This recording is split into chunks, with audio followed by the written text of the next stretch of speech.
Magandang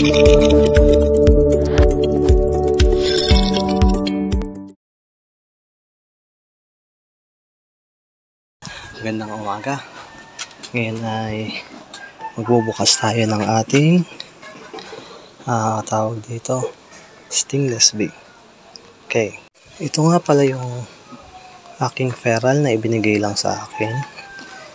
Ito naman yung mother colony na meron ako. Kasama nitong nasa itaas. At saka may isa pa akong another feral. Ito naman yung mga na-split na.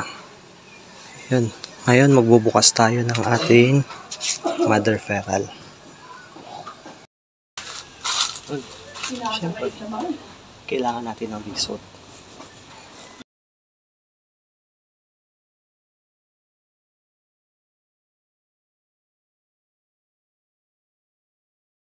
Magsusuot ng bisut.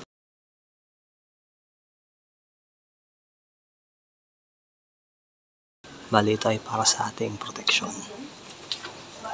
Ayan.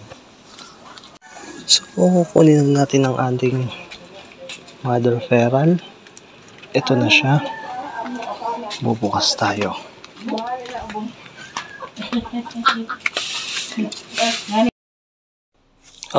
Sandali lang. Abangan niyo yung part 2.